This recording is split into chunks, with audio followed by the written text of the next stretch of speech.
जय हिंद। स्वागत है आप सभी का आपके अपने YouTube channel mission top science classes में। दोस्तों, आज मैं फिर से एक नए टॉपिक के साथ हाजिर हुआ हूं। इससे पहले हम आपको पॉलिटी में अनुसूची के बारे में आपको पूरी तरह से बता दिए थे और उनसे जो भी रिलेटेड क्वेश्चन बनने वाला था तो सब जगह हम आपको नोटिफाई करते चले गए कि यहाँ से प्रश्न इनका पूछा जाता है। ठीक है, तो पॉलिटी में जितने भी सारे अनुसूची से बनने वाले प्रश्न थे हम आपको एक वीडियो में पूरी लेक्चर में खत्म कर दिए। ठीक है, तो चलिए आज हम लोग एक नए टॉपिक के साथ जुड़ते हैं और हम लोगों का आज जो टॉपिक रहने वाला है वो है पॉलिटी का ही पार्ट है, फंडामेंटल राइट्स अर्थात मूल अधिकार के बारे में पढ़ेंगे, क्योंकि यहाँ से भी एग्जाम में कई सारे प्रश्न पूछ लिए जाते हैं और पूछने की संभावना भी बनती है। तो चलिए आज हम लोग बिना देर के पढ़ते हैं मूल अधिकार के बारे में। ठीक है, तो देखिए मूल अधिकार जो है इसे हम लोग फंडामेंटल राइट्स बोलते हैं और मूल अधिकार जो है वे अधिकार है जिसे ना तो सरकार और न ही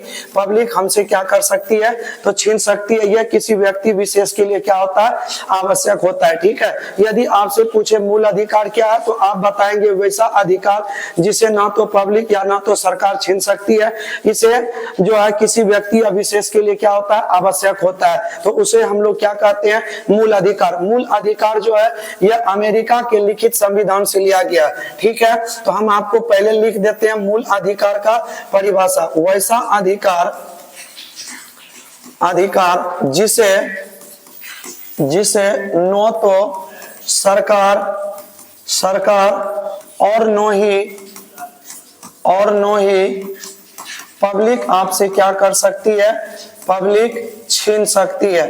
ठीक है, यह किसी व्यक्ति के लिए विशेष रूप से होता है, छीन सकती है, तो उसी को हम लोग क्या बोलेंगे, मूल अधिकार बोलेंगे। देखिए मूल अधिकार जो अपनाया गया है भारत में, भारत ने मूल अधिकार जो लिया है ये किस देश से लिया है, तो मूल अधिकार को अपने संविधान में जो इंक्लूड किया है ये अमेरिका के लिखित संविधान से लिया गया है। ठीक है, अमेरिका से लिया गया। पूछेगा भारत में मूल अधिकार किस देश से लिया गया है, तो यह अमेरिका के संविधान से लिया गया है। देखिए हम अगर बात करें इस मूल अधिकार को तो ये वर्ड जो आता है अधिकार को फ्रांसीसी भाषा में, किस भाषा में, तो फ्रांसीसी भाषा में हम लोग या फ्रांसीसी शब्द का तो इसमें बोला जाता है मैग्ना कार्टा। ठीक है, फ्रांसीसी भाषा में अधिकार को क्या कहते हैं, मैग्ना कार्टा।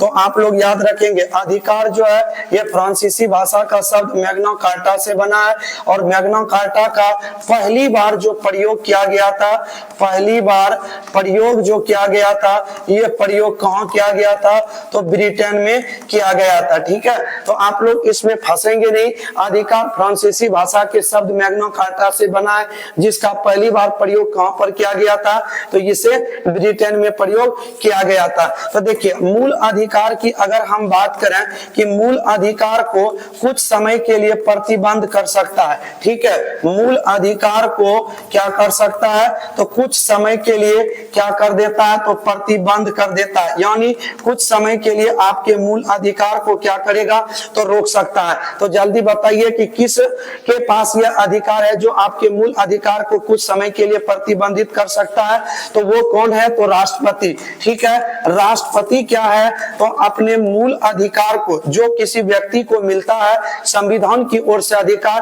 राष्ट्रपति चाहे तो कुछ समय के लिए उस अधिकार को स्थगित कर सकता है। ठीक है, परंतु अगर आपके मूल अधिकार को पूरी तरीके से प्रतिबंध कर सकता है, ठीक है, संपूर्ण रूप से मूल अधिकार को क्या कर सकता है, प्रतिबंध कर सकता है। तो मूल अधिकार को ठीक है पूरी तरीके से प्रतिबंध कर सकता है, तो यह अधिकार किसके पास होती है, तो संसद के पास होती है। ठीक है, तो दोनों आपका प्रश्न एग्जाम में पूछा गया।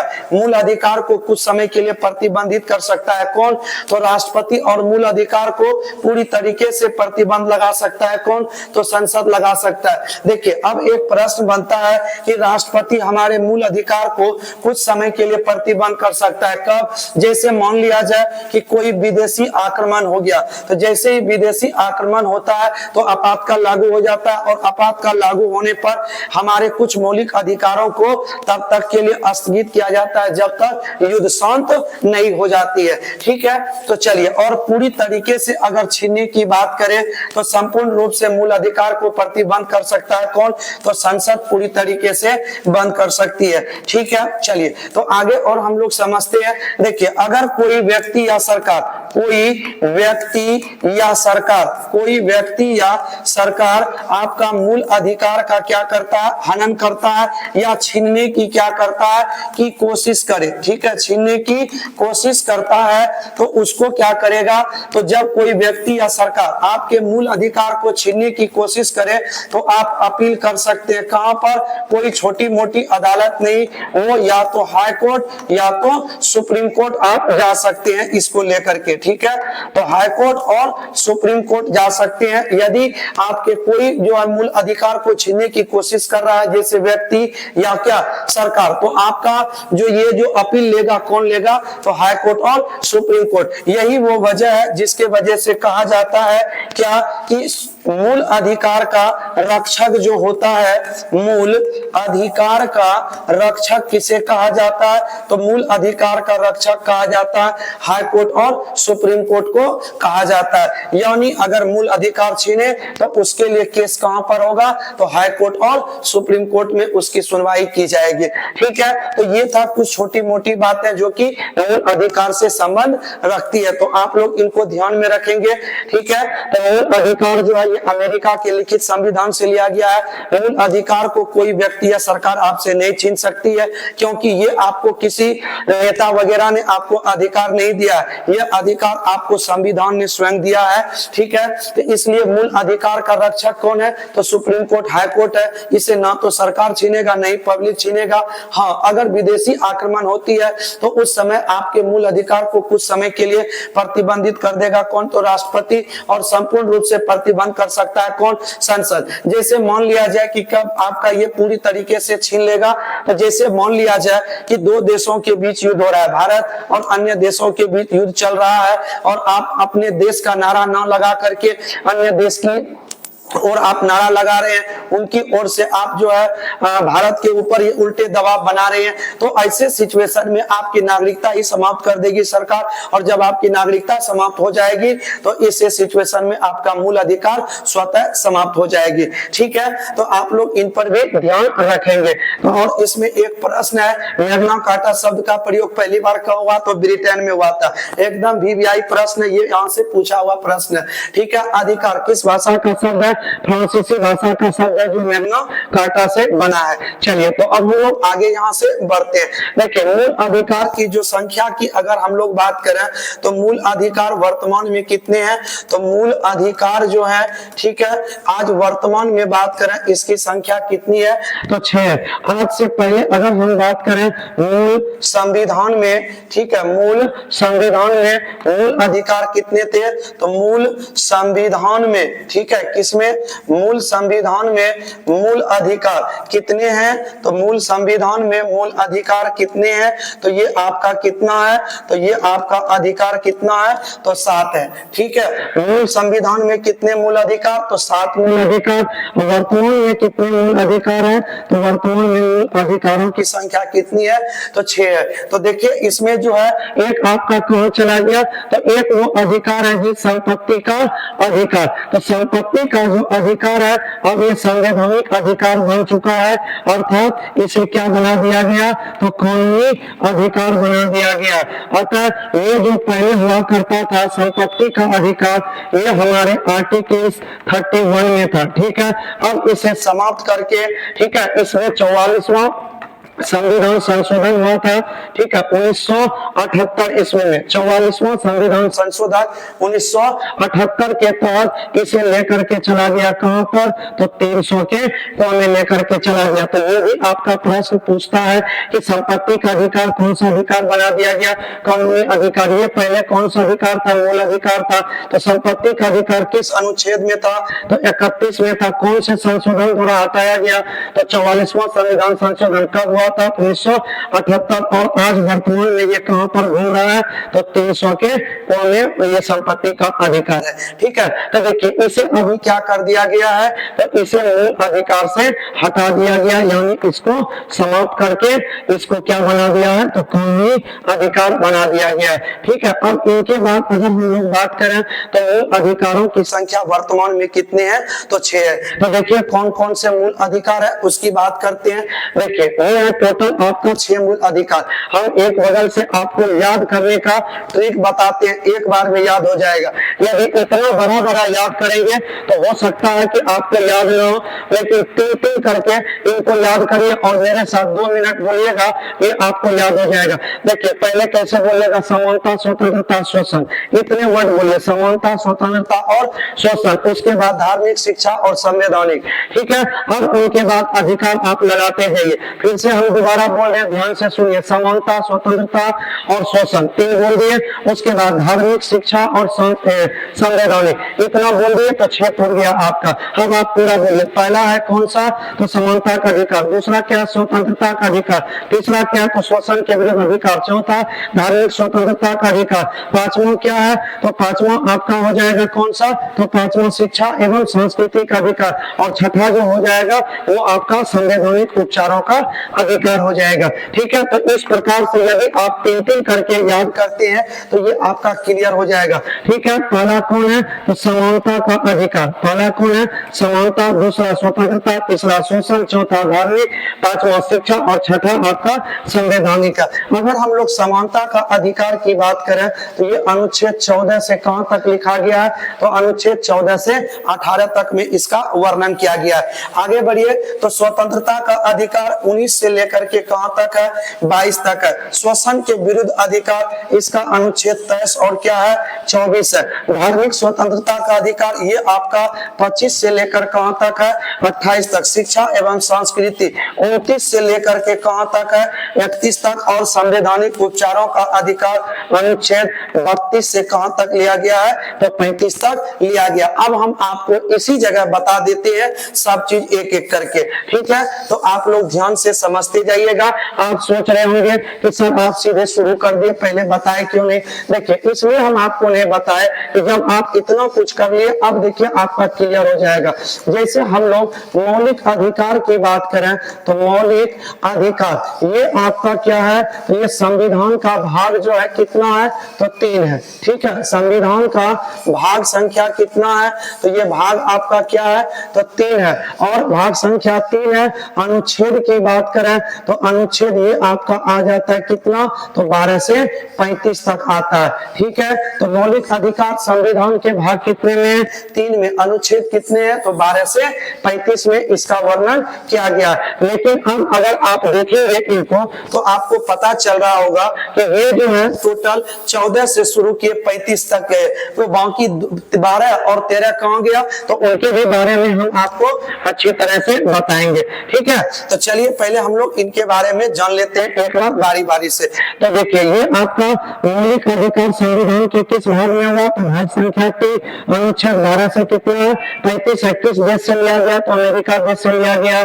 ठीक है, तो अधिकार को मैग्ना कार्टा कहते हैं, फ्रांसीसी भाषा का शब्द है। इसका पहली बार प्रयोग कौन हुआ था, तो ब्रिटेन में हुआ था। टोटल मूल संविधान में मूल अधिकार 7 है, परंतु वर्तमान में आज की 6 है। तो 7वां का संपत्ति का अधिकार उसे हटा करके भी कानूनी अधिकार कर दिया गया। तो हम आपको एक एक करके बारी बारी से इसके बारे में डिटेल से बताते हैं, आप लोग ध्यान से सुनते जाएंगे और कॉपी पेन लेकर के तो अवश्य ही बैठे, क्योंकि जो भी आपको मेन पॉइंट है वही सब हम आपको केवल बता रहे हैं। बताने का तो मूल अधिकार ये केवल क्लास में कम से कम फाउंडेशन बैच वाले बच्चों के लिए कम से कम चलेगा। तो ये सोचिए कि 5 से 7 दिन का क्लास होता है।